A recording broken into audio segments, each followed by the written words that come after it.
Is live. Okay. Well, here we are. 5 days till the nation reopens, and I think some people are going to be extending it until the 15th. So that'll be 20. Maybe I call it 515 or something. 520 instead of 420. It'll be 520.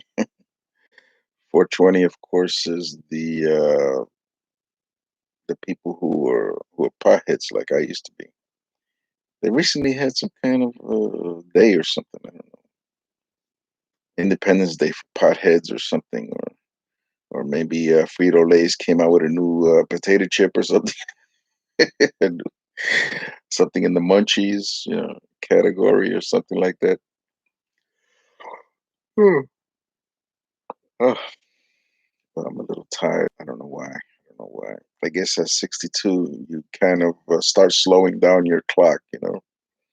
Everything starts slowing down, except you feel like it's going faster. I don't know. Think I don't know why, but to me, it seems like the days go by faster.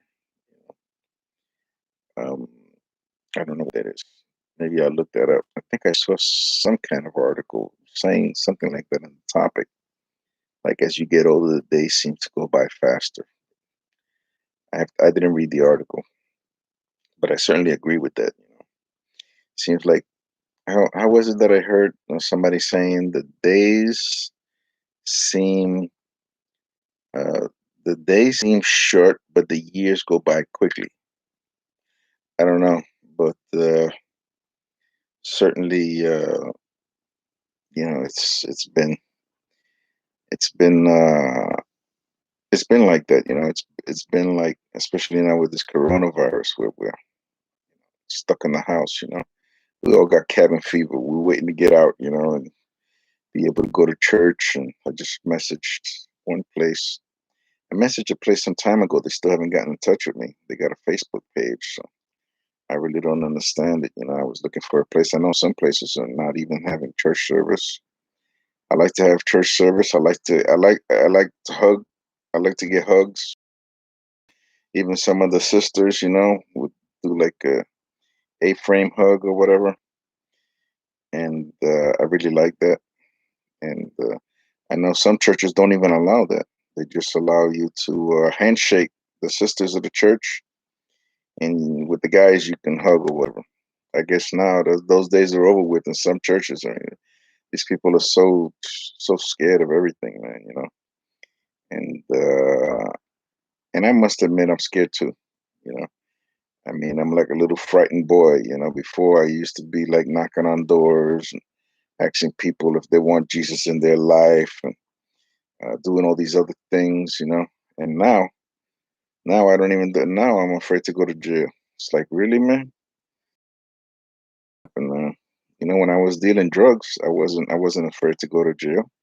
I went there, pick, took the biggest guy, took him down, and then everybody else would be like, they all fall in line. They know don't mess with that crazy Puerto Rican. That's what you got to do. You know, and even if you pick on the biggest guy, even if you pick on Lomax, who's like whatever 7 feet, 300 something pounds, even if you pick on him and you lose, people are still gonna mess with you because they're gonna say, "Dang man, this guy, he fought his way. He fought with Lomax. I mean, his finger was like two fingers of mine, like that. But that's what you did, to survive. You know, you started doing push-ups and you started lifting up your bed, and you start bulking up. So that this way, nobody try to punk you out. Uh, like into a Maytag or whatever. But anyway, and that's not what I was thinking of saying today.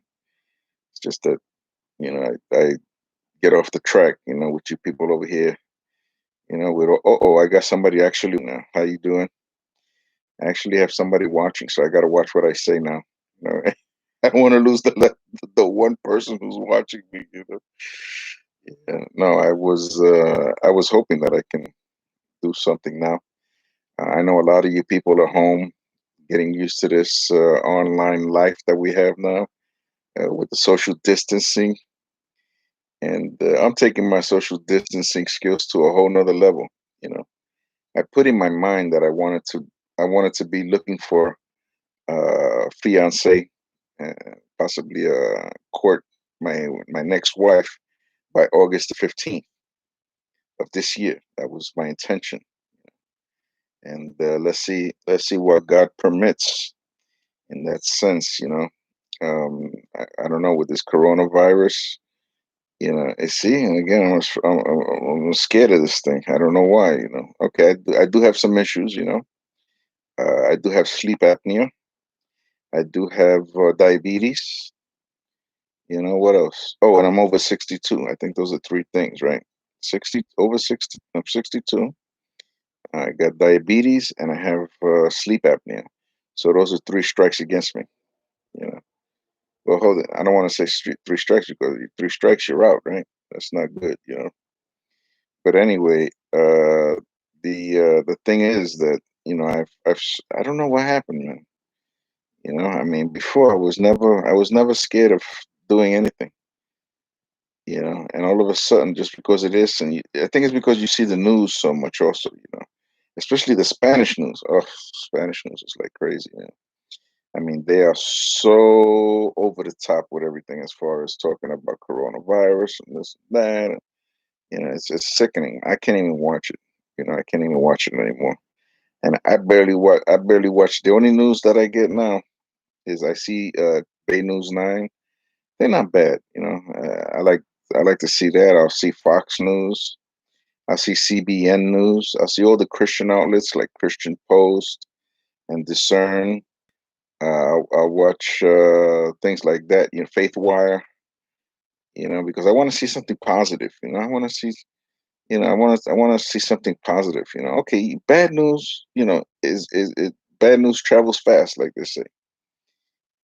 This is the reason why I really don't care about the fact that I'm not in touch with my son, who's in San Antonio. Last I heard, because I know that if something was to happen and he would be like in a coma or needing bone marrow transplant or needing some kind of organ of mine or something like that, I'm sure they would get in touch right away. I'm sure they would find my email. I'm sure they would find my telephone number. I'm sure they would, I'm sure they would have. I'm sure they would find a way. If he got AIDS and he wanted to get a blood transfusion from us, from me to keep him going, because that's what a lot of people do with HIV. They take blood now, and then when they get worse, they put it back in or whatever. I don't know what the heck they do with the blood. I think they do that though. I think they do. They take out blood, like whatever, and they take out blood when they're healthier, and this way when they're further down the road, they put it back in. Now I don't know the logistics of where they're gonna keep it. I don't know if they can keep that in the refrigerator, their blood or whatever. But somebody might mistake it for V8 juice or something. V8, the vegetable drink. I don't know. But anyway, the what was that? What else was I gonna say? Yeah, it's 11:25 over here now on the East Coast, and this is 4/26/20. So April 26th, no, April, right? And then we have taxes are still going on. You know, and if you ask for an extension, I don't know as to what they're gonna do it. You know, I mean, usually the extension is till October the 15th. Mm. Okay, I'm getting tired. I don't know why, but anyway, I guess it's because of that sleep apnea I said before. Now the thing is that I mentioned this and I put down OG, old gangster like me, PG-13. Uh, what I mean by that is that I'm not your PG and G kind of guy. I'm more like a PG-13, maybe a R-rated guy. But certainly, we live in an X-rated world, I mean, I think about it. If you there's basically three different temptations in this world, which is gold, girl, and glory, right? Gold, girl, and glory. Okay. And glory meaning that you're going to pride. Glory means pride, right? Something there is going to be hitting you. Gold is money. And of course, girls is self-explanatory. And I'm talking about women. I'm talking about 9-year-old girls like the Islamics like to marry. I'm not talking about that. But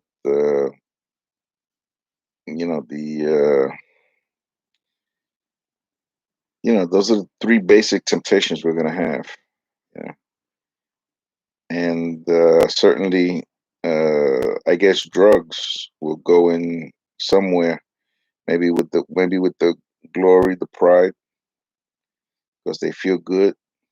You know, they don't have to deal with their problems. They're escaping, at least temporarily. Of course, it's not going to last long, and it might give them health problems. I know I took many drugs, and I've taken so many drugs that I think it affected my kids. You know, all the drugs that I did in the 70s and 80s seems to have affected my children because they're the ones that are acting crazy, I think. But let me just get into the verse here today. This way, okay, I can't find the verse. Is that right?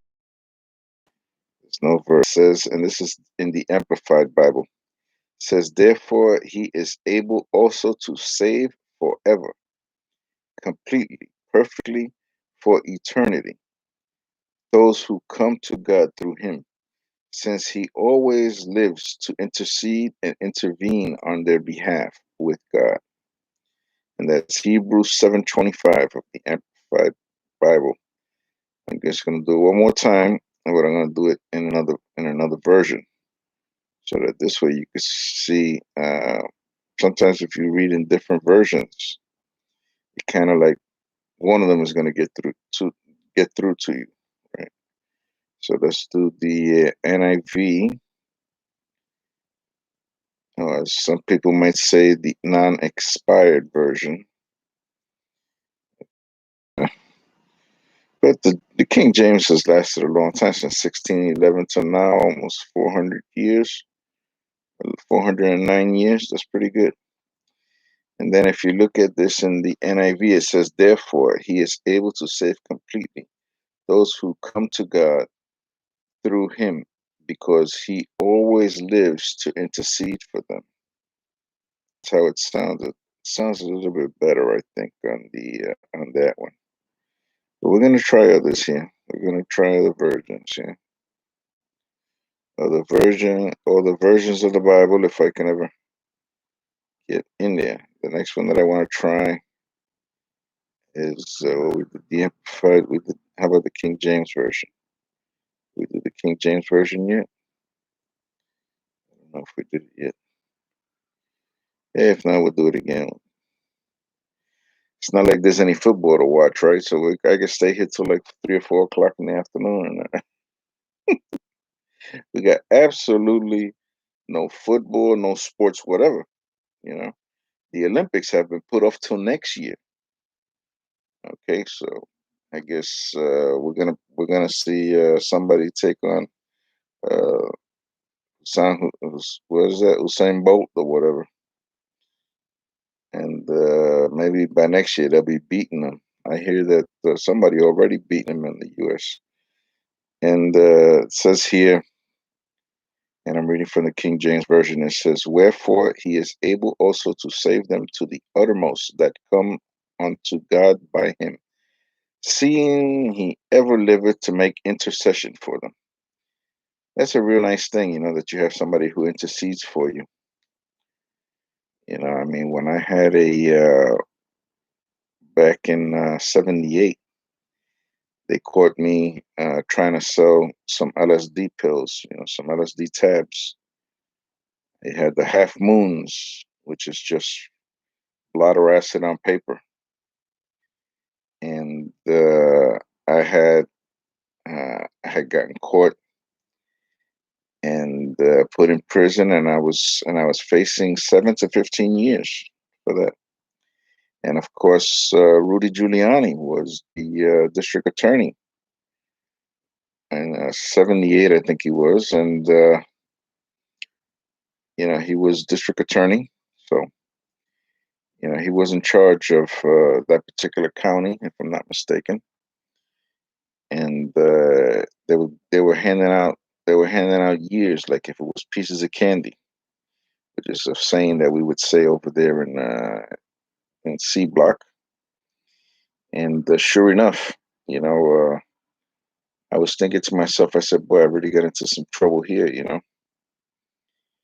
And the lawyer that they gave me was some guy named Nathaniel. I don't know. He was a public defender, and the guy was like wearing really cheap suits, which I think I got now.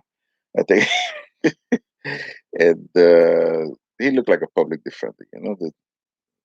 Something, kind of like, just. It looks like he just barely passed the bar exam, or I don't know what it was, but he told me that he can get me such a time, and I really wasn't interested in doing that. So I fired him, and I asked my father, who I told my father about it.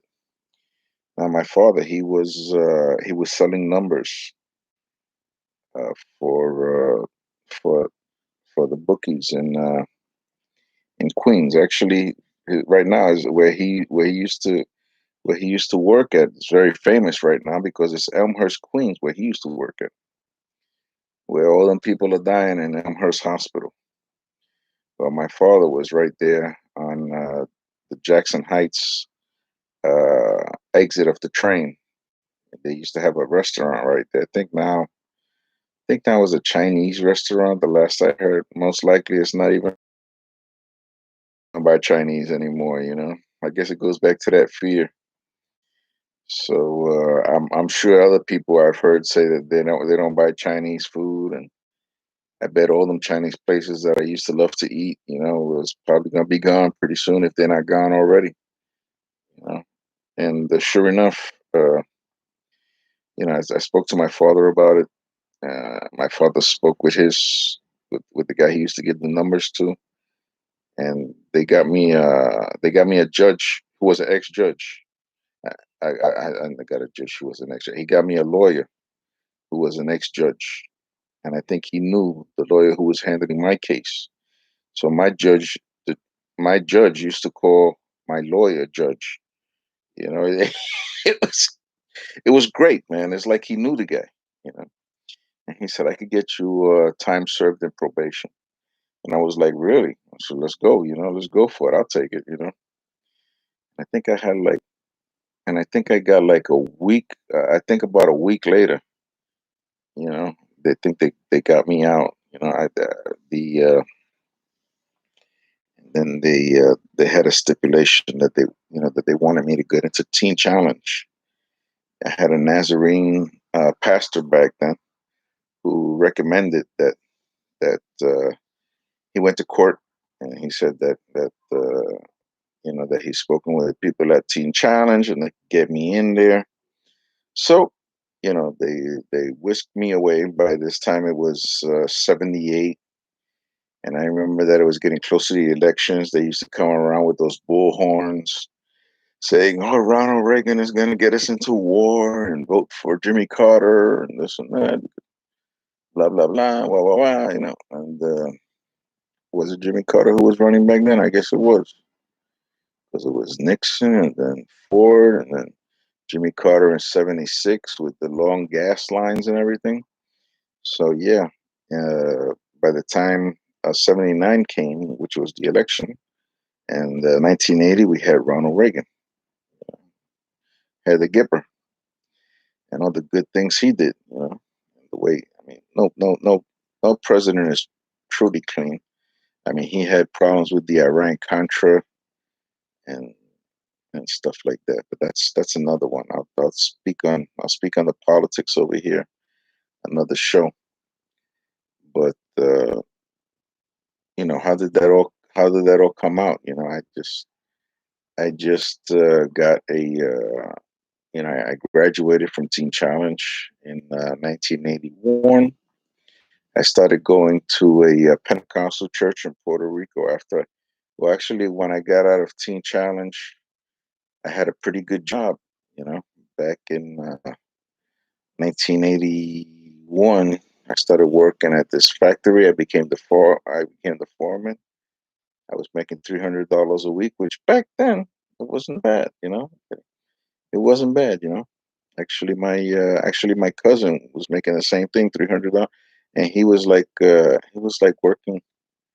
What was he doing? I don't remember exactly. He was doing something in electronics. But that was pretty good money back then, $300, a single guy, you know. And sure enough, I fell back into drugs for a little while. Uh, they, you know, and then eventually I was in a Lincoln psychiatric ward. Oh, I lost the only person that I had. I see that there's no people to Lincoln psychiatric ward because I was going a little crazy on doing the drugs again after I had them all out of my system. And then when I was in Lincoln Psychiatric Ward, I remember some aunts visited me. I remember that. And really only, I think it was two aunts that came and visited me. And who is my aunt Jovita, who lives in the Bronx, and my aunt Angelina, who now is staying with with my cousin out in California somewhere. I don't know if it's San Diego or I don't know what. But anyway, I think that's where she was living in Fajardo, Puerto Rico. But I think they abandoned that with all these earthquakes or whatever, and now they're living, and now she's living over there.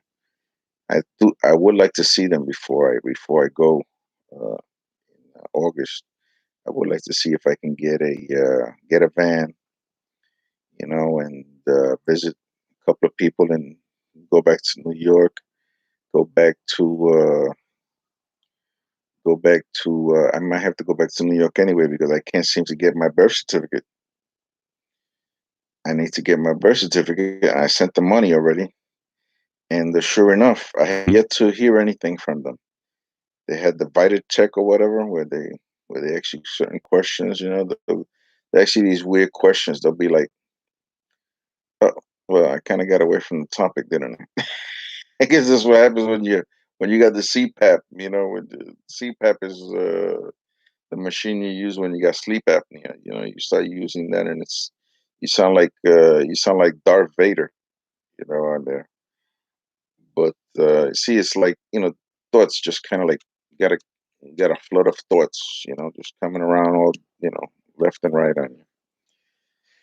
But I would like to visit them. I would like to get a van and visit them, because they visited me when I was in a really bad situation, and from there I went to Puerto Rico from the mental hospital. My father came from Puerto Rico, and he visited me, and then he finally took me to Puerto Rico.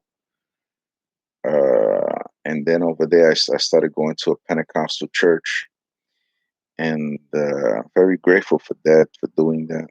That's why sometimes you'll see me change my name on the on my Facebook page. Instead of Victor Perez, I put down Madrid Jackson.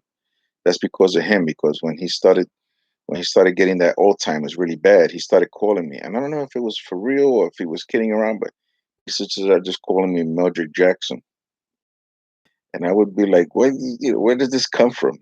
You know, I don't know why. I mean, but yeah, he would do that. He would start calling me Mildred Jackson, and so if you ever see that on my Facebook page, you know what it is. So anyway, the and I'll be doing it in a little while because I've been thinking about him a lot. So I'll be going back to Mildred Jackson, and maybe every 6 months or whatever, I'll change, or whatever. Maybe I think it takes 6 months for you to change names on Facebook or something. At least that's what it used to be. I don't know about now. But anyway, um, when you see the Mildred Jackson, it's just that I just do it. Like now it's coming up.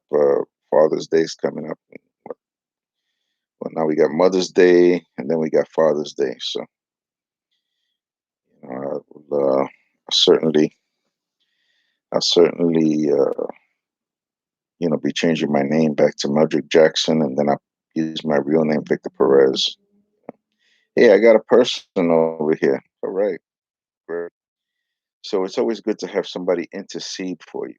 It's always, it's always a good idea. If you get into any trouble, you get yourself a lawyer, and if you get a lawyer who's an ex-judge, even better. And if that ex-judge who's your lawyer knows the other judge, that's even better. You can't get much better than that. I guess maybe if I would have found one that was his brother or something. The judge that I had back then his name was Ralph Sherman. I don't even know if the guy's alive because he was pretty old back then. So who knows if he's alive now? And my lawyer, I don't remember his name, tell you the truth, but he was an elderly gentleman, very soft spoken, but he was, as you say, connected. Oh, I got three people. This is a feeding frenzy over here now. But it's always a good idea to get a lawyer. Don't do anything stupid. Well, I mean, I was there because I was doing stupid stuff, right? Selling LSD, stuff like that. That's not good. Oh, I lost all three people. But anyway, the I just want to say that you know we're living in an X-rated world. That's why I put that there. It's like everywhere you go, on the internet, your your they will hijack your feed, your video feed, and throw you something. You be on Facebook, all of a sudden some girls over here showing you nasty pictures on there, and remember, that's the girls. you know that's, I mean, we already talked about the glory, and now we're talking about the girls. And I'm only gonna put like what else was it? Gold, the girls, and the glory. Did we talk about gold? Not really. Yeah. We haven't talked about that. We'll leave that one for another time. And oh, this is my hat here. This is from the Holy Land Experience, which used to be really good. I think they kind of closed it now, or something. I think they scaled it back, but they don't have all the actors and singers and stuff doing the passion and doing all that great stuff that they did. I went there like twice. I went once with my mother alone, and then I went once with my son, and it was okay. And also the his mother was there, so it was. But I was working separate. I had a great time. It was really truly fantastic. It was a good thing. How you doing? For the one known person who I see. Well, God bless everybody, and I just want to pray for you. Just give you like 50 seconds here of prayer. Lord, I just pray, Lord, that the people who watch this, that they will be blessed, and that I also pray that this coronavirus will just go, Lord. You bled on the cross, and the drops of blood that you shed was powerful enough. And Lord, I just pray, Lord, that you would watch over my family members, Lord, my loved ones, and also those of the people who are watching this, Lord. And Lord, I just pray all these beautiful things in the mighty name of Jesus. Amen. Sorry you came in too late, but I guess you could see the whole thing in a little while when they finish working on it. Have yourself a blessed day, and I hope this Sunday you can seek the will of God.